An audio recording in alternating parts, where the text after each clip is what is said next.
Hello everyone, welcome to my channel. I am Dipanwita. So আজকে তোমাদের দেখাবো একটা একদম অয়েল ছাড়া একটা রান্না।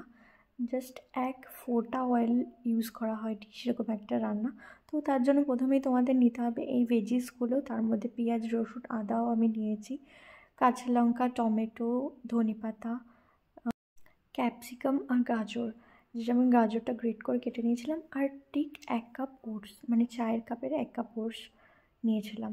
তো চলো এবার তার সাথে আরও কী নিয়েছি তোমাদের দেখাই। এই ডিমটা, একটাই ডিম নিয়েছিলাম, তোমরা এর জায়গায় 2টো ডিমও নিতে পারো।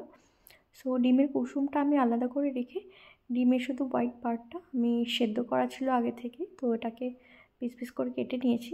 এবার জাস্ট দেখো, গ্যাসে আমি প্যান বসিয়ে দিয়েছি অলরেডি।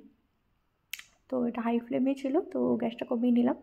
তো জাস্ট কিচ্ছু করবে না, জাস্ট পেঁয়াজ, রসুন, আদা যেমনভাবে তেলে আমরা দিয়ে রান্না করি, তো প্রসেস বাই প্রসেস দেবে।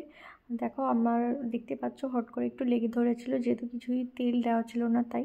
তো আমি এখানে জল ইউজ করেছি তেলের বদলে, তো তোমরাও এটাই ইউজ করবে। তার জন্যই তুমি তেল ছাড়া খাবারটা খেতে পারবে অ্যাকচুয়ালি।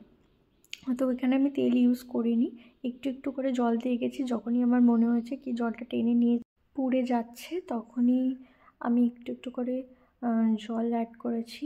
তারপর এই যে আমি আদাটাও দিয়ে দিয়েছি। এরপর এক এক করে যা যা সবজি আমি কেটে রেখেছিলাম, যেমন টমেটো, ক্যাপসিকাম, তারপর গাজর, সবই আমি আস্তে আস্তে দিয়ে দেবো। লঙ্কা, কাঁচা লঙ্কাটা আমি অ্যাকচুয়ালি আমি ঝাল খুব একটা খেতে পারি না, তো লঙ্কাটা আমি মাঝখান থেকে চিড়ে নিয়েছিলাম, যাতে খাবারের শেষে গিয়ে আমি, মানে রান্নাটা শেষে গিয়ে আমি বুঝতে পারি কোথায় লঙ্কাটা আছে, তো লঙ্কাটা আর কি সাইড করে দেওয়ার জন্য। এই যে দেখো, লঙ্কাটা আমি মাঝখান থেকে চিড়ে নিয়েছিলাম। তো এবার সব কিছু আমার ভেজিসগুলো দেওয়া হয়ে গেছে। এবার আমি হালকা একটু নাড়িয়ে নেব। তো নাড়িয়ে দেখো, এখানেও আমি একটু জল অ্যাড করেছি, তেল আমি একদমই অ্যাড করিনি।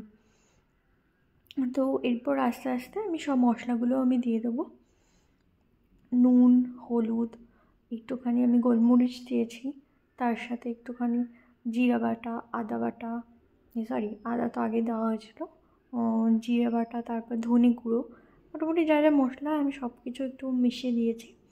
অ্যান্ড তারপর লাস্টে আমি শুকনো ওটসটার মধ্যে ঢেলে দিয়েছি, একটুখানি হালকা নাড়িয়ে দিয়েছি। ততক্ষণে জল যা সবজির জন্য দিয়েছিলাম সেটা শুকিয়ে গেছে, তাই আলাদা করে আবার ওটসটা সেদ্ধ করার জন্য আমাকে জলটা দিতে হয়েছে।